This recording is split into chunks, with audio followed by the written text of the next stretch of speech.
Thank you, Gary. Look, firstly, I'd like to thank the Ceann Comhairle for accepting this very important issue for discussion today. Minister, this is a very serious issue which has arisen, where all the core funding of the Rape Crisis Network Ireland will be terminated on the 31st of March 2014. The current responsibility for the funding of the Rape Crisis Network Ireland of €250,000 resides with the new Child and Family Support Agency. This is a catastrophic situation for victims of sexual violence in Ireland, and it is likely to result in both the closure of the Rape Crisis Network in Ireland and the loss of critical national programmes currently coordinated by them. Various government departments and agencies share responsibility for the protection of Irish citizens from crimes of sexual violence and providing professional responses to those who have been the victims of such crimes.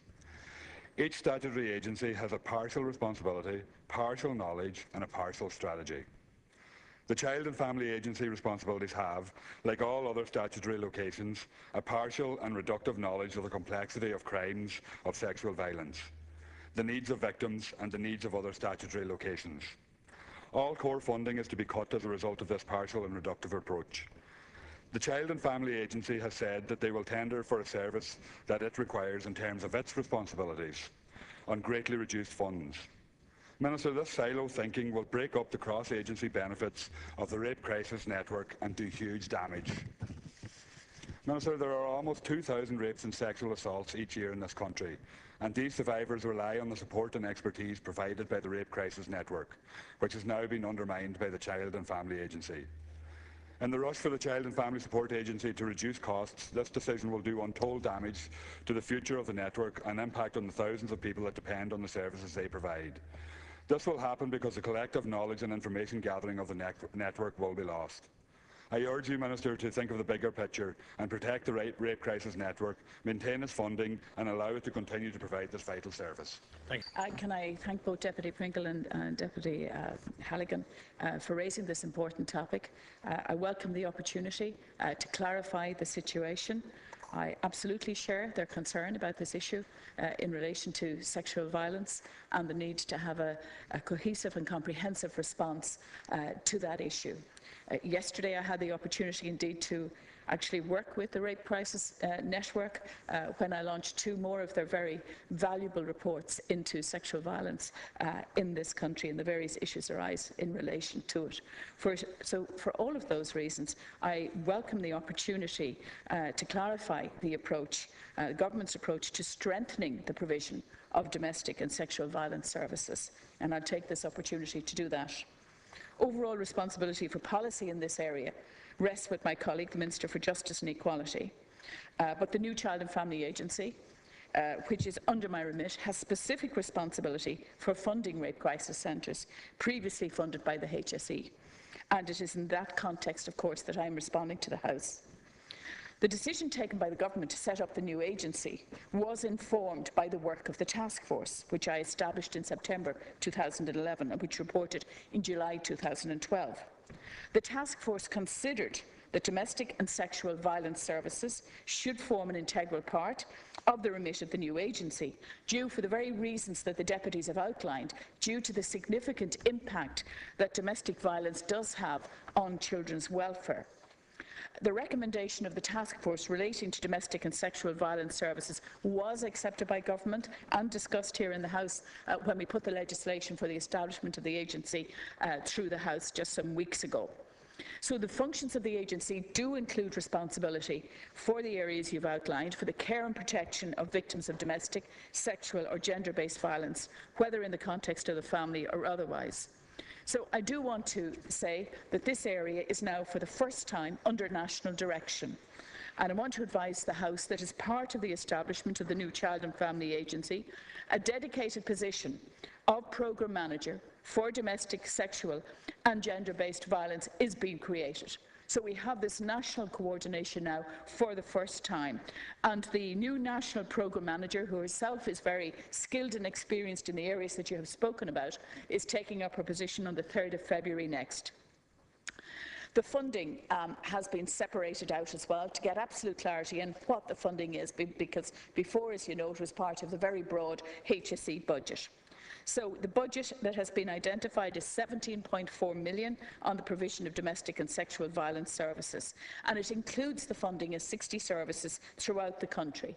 20 crisis refuges, 10 million. 16 rape crisis centres, over 4 million. 24 support services, almost 3.5 million. So since the establishment of the agency just a couple of weeks ago, on the 1st of January 2014, there has been a single line of accountability for all resources made available to services responding to domestic, sexual and gender-based violence. Previously, there was a range of local funders in children's services, primary care and social inclusion. And I do want to assure the House, and I have checked it again this morning, that funding is ring-fenced to provide frontline services in this area. With respect to support services, I am advised that the Rape Crisis Network of Ireland, and I have discussed this with Gordon Jays, who has been in detailed discussions with the Rape Crisis Network right through to the end of December, when they were fully briefed on the position that was in place and what was happening. I am informed that the RCNI had a 2-year contract with the HSE, which was due to finish on the 31st of December. The contract was extended to the 31st of March.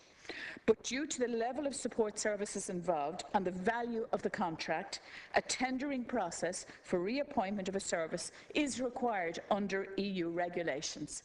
And Deputies, we've had a lot of discussions in this House in the last few days and weeks about governance, about regulations, about voluntary bodies and following proper procedures. So that is the situation in relation to that particular funding. The National Programme Manager with special responsibility for domestic, sexual and gender-based violence will work with the Head of Procurement in the agency to develop a tender process. It is open to all qualified providers, including the RCNI, and they have an excellent track record to tender for this new contract. As the provision of these supports will involve a tendering process, I hope the House appreciates that I cannot go into too much further detail in advance of the contracts being placed. Due to the complex nature of the issues involved in domestic and sexual-based violence and the need for a coordinated and effective response to these issues, COSC, which is the National Office for the Prevention of Domestic, Sexual and Gender-Based Violence, was established as an executive office in the Department of Justice and Equality in 2007. And COSC does formulate that comprehensive cross-government strategy, which does combine the very best efforts of a whole range of organisations in this area. And that strategy runs to 2014. And COSC are in the process of preparing a new cross-sector strategy for this whole area, and that's going to be important as well. So I do believe we have the right structures in place, as I've outlined now, to drive the much-needed reform of children and family services. We will continue to deliver, and I absolutely take the point both deputies are making about the priority in this area and the importance of the work. We do want to deliver a comprehensive and integrated service to vulnerable children and families, and this will require the support of various departments, of agencies and the support of society in general to deal with these issues, because we do need to have a broad community response to the issues you've outlined as well, and there is a new EU directive on working with victims of domestic violence, very much highlighting the need for a very broad-based response in communities, and I look forward to discussing that here in the House as well. Thank you, Minister. Deputies, you have 1 minute each for your supplementaries. Thank you. I'd like to thank the Minister for her response. I think it raises a number of questions that I would like to maybe the Minister could address. Minister, I don't think that this, and I take your point that you say that this has to, under EU rules, go out to tender for the provision of the new services. But this shouldn't be viewed as an economic transaction.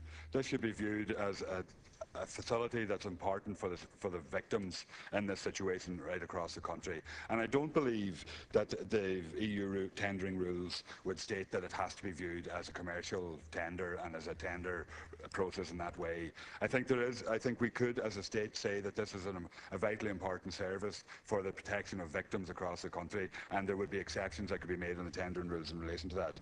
In relation to the tender itself, Minister, is it going to be tendered on the basis of the lowest tender being accepted? And will the tender reflect the quality of information that's required and the level of support that's required and the amount of work that's needed to be done? And you have said that the funding will be ring-fenced. Will it be like the disability funding in the Department of Health, where we heard the €35 million has been ring-fenced every year, and we see that way below that has been spent? Is that the situation that we're going to see develop in relation to this? And I think we have to, is it a fact that the €250,000 allocated for the rape crisis networks, is that ring-fenced for the new contract as well?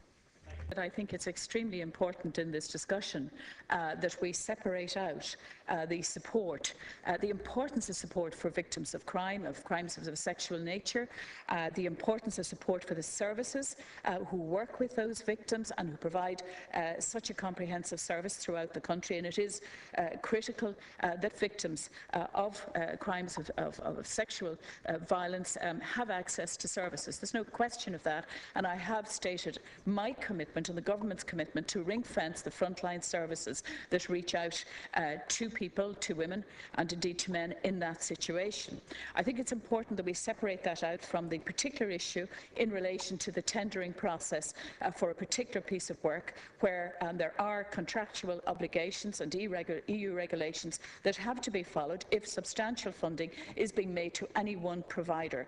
And I am a bit surprised, Deputy Pringle, at what you've said about changing the rules in relation to the tendering process, because these rules are laid down in law, as you know, and have to be followed. But I do take the spirit in which you raise it, which is to say that the invaluable work that is being done by RCNI in terms of the various support structures that they offer to rape crisis centres around the country. I take the point that you're making about the importance of the work, but I think I have outlined very clearly that the intention is to ring-fence frontline services. I've outlined the amounts of money that are going to those services at present, and the very clear position in relation to the tendering process for specific work. But as I say, I would not want that to be seen in any way as undermining the work that has been given to victims and to other organisations by the RCNI.